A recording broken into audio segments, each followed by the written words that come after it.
نحمدہ و نسلم و نصلی علی رسولہ الکریم اما بعد۔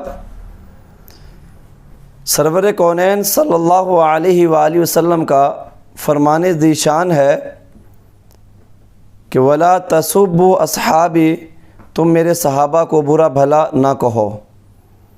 میرے صحابہ کا اللہ کی راہ میں ایک مد، ایک مٹھی بھر مال خرچ کیا ہوا تمہارا احد پہاڑ کے برابر سونا خرچ کرنے سے بھی اللہ کو زیادہ محبوب ہے۔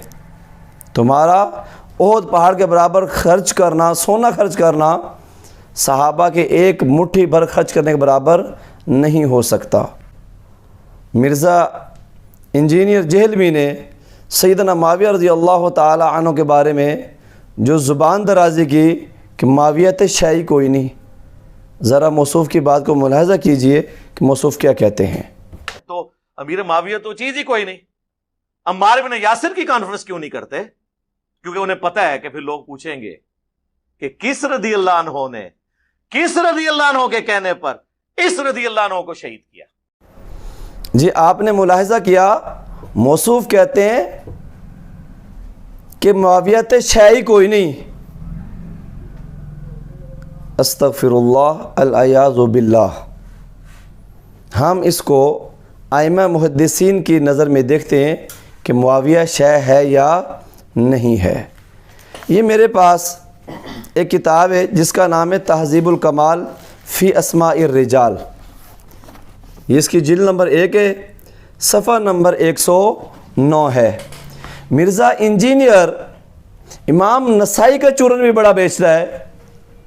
حضرت امام نسائی کی ایک کتاب کا نام لے کر جس کے بارے میں سند بھی معلوم نہیں ہے، یہاں پہ حضرت امام نسائی رحمہ اللہ تعالی علیہ سیدنا معاویہ رضی اللہ تعالیٰ عنہ کے بارے میں کیا کہہ رہے ہیں۔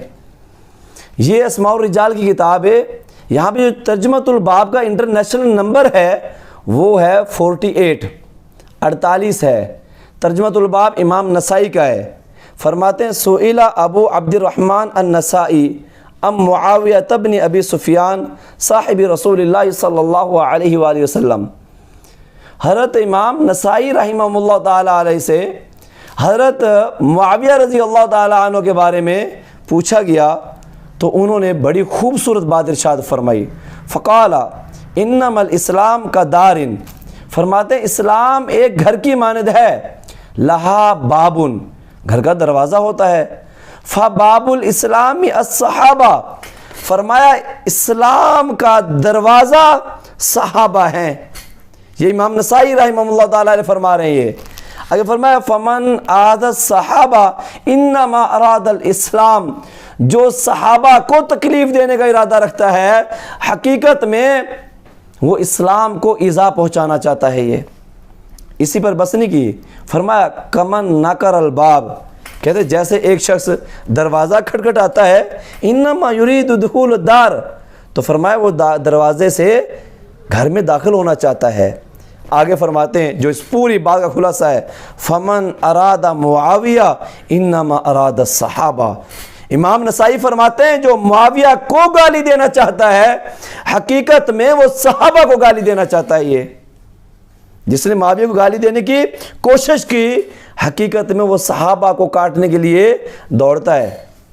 مرزا انجینئر صاحب آپ نے دروازہ کھولا تھا حضرت معاویہ کی طرف، آج وہ سارا دروازہ تمام صحابہ کی طرف کھول دیا گیا ہے۔ یہ ہمیں تو پہلے سے معلوم تھا، آپ ایک روافض کی ڈگر کے اوپر چل رہے ہیں۔ یہ آپ روافض کے مشن کو پایا تکمیل تک پہنچانا چاہتے ہیں۔ آگے اللہ کے پیغمبر کی ایک اور حدیث، یہ میرے پاس کتاب ہے الموجم الاوسط، الموجم الاوسط، اور اس کی جلد نمبر ہے 1، الموجم الاوسط جلد نمبر 1، انٹرنیشنل نمبرنگ میں 1838 حدیث نمبر ہے یہ۔ اب اس حدیث میں کیا ہے؟ فرماتے ہیں حضرت اما عائشہ رضی اللہ تعالیٰ عنہ فرماتی ہیں قالت لما کانا یوم ام حبیبہ من النبی صلی اللہ علیہ وسلم دکل بابا داکی، فرمایا کہ جب اللہ کے پیغمبر کی زوجہ مطہرہ حضرت ام حبیبہ کی باری آئی تو کسی دروازہ بجانے والے نے دروازہ بجایا۔ اللہ کے پیغمبر نے فرمایا فقال النبی صلی اللہ علیہ وسلم انظروا من ھذا، دیکھو یہ کون ہے؟ قالوا، صحابہ نے دیکھا تو فرمایا معاویہ، دروازہ بجانے والا معاویہ ہے۔ فقال، اللہ کے پیغمبر نے فرمایا اذنوا لہ، تم اسے اجازت دے دو۔ ودخل، حضرت معاویہ رضی اللہ تعالیٰ عنہ داخل ہوئے۔ اب ان کے کان پر ایک قلم، جیسے ہمارے یہاں درزی ہوتے ہیں نا، تو وہ جب کام کرتے ہیں تو ان کے کانوں کے اوپر ایک قلم لٹکی ہوئی ہوتی ہے، رکھی ہوئی ہوتی ہے۔ اللہ کے پیغمبر نے فرمایا ما ھذا القلم علی اذنک یا معاویہ، اے معاویہ یہ قلم آپ نے اپنے کان پر کیوں رکھی ہوئی ہے؟ تو فرمایا قال اعددت للہ ولرسول، میں نے اس کو اللہ اور اس کے رسول کے لیے تیار کیا ہے۔ اللہ کے پیغمبر نے دعا دی۔ مرزا انجینئر، آپ بدتمیزی کرتے ہیں، اللہ کے پیغمبر دعا دے رہے ہیں جزاک اللہ عن نبی کا خیرن، اے معاویہ اللہ آپ کو اپنے نبی کی طرف سے بہترین جزا عطا فرمائیے۔ آگے فرمایا واللہ مستکتبتک الا بوحی، فرمایا کہ میں جو بھی لکھواتا ہوں وہ اللہ کے حکم سے لکھواتا ہوں۔ لو قد قمص اللہ قمیصا، اے معاویہ تیرا کیا حال ہوگا جب اللہ آپ کو قمیص پہنائے گا۔ یہ آگے محدث فرماتے یعنی الخلافہ، اللہ کے پیغمبر کی زبان اطہر سے حضرت معاویہ رضی اللہ تعالیٰ عنہ کو خلافت کی خوشخبری دی گئی ہے۔ آگے فرمایا فقامت ام حبیبہ، اماں ام حبیبہ رضی اللہ تعالیٰ عنہ کھڑی ہو گئیں۔ فجلست بین یدیہ، رسول اللہ کے سامنے بیٹھ گئیں۔ فقالت یا رسول اللہ، کہنے لگی، عرض کرنے لگی، اے اللہ کے رسول، وَإِنَّ اللَّهَ مُقَمِّصُ أَخِي قَمِيصًا، کہ اللہ میرے بھائی کو قمیص پہنائے گا یعنی خلافت دے گا۔ قال نعم، رسول اللہ فرمایا جی ہاں اللہ دے گا، وَلَكِنْ فِيهِ حَنَّاتٌ وَحَنَّاتٌ، لیکن اس میں مشکلات ہیں۔ فقالت، انہوں نے عرض کی، یعنی ام حبیبہ رضی اللہ تعالیٰ عنہ نے، یا رسول اللہ فادعوا لہ، اے اللہ کے رسول میرے بھائی کے لیے آپ دعا کر دیجئے۔ فقال، اللہ کے پیغمبر نے دعا کی اللہم اہدی بالہدا، اے اللہ معاویہ کو ہدایت والا بنا۔ بعض آئمہ نے اس کا ترجمہ کیا ہدایت کا ذریعہ بنا دے لوگوں کے لیے۔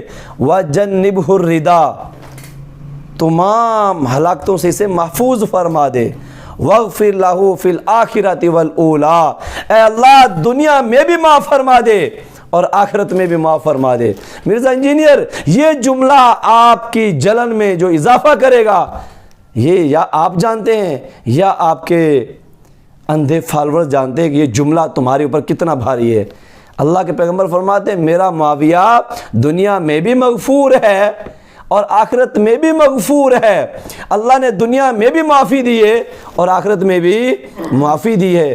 اللہ رب العزت ہمارا خاتمہ بالایمان نصیب فرمائے۔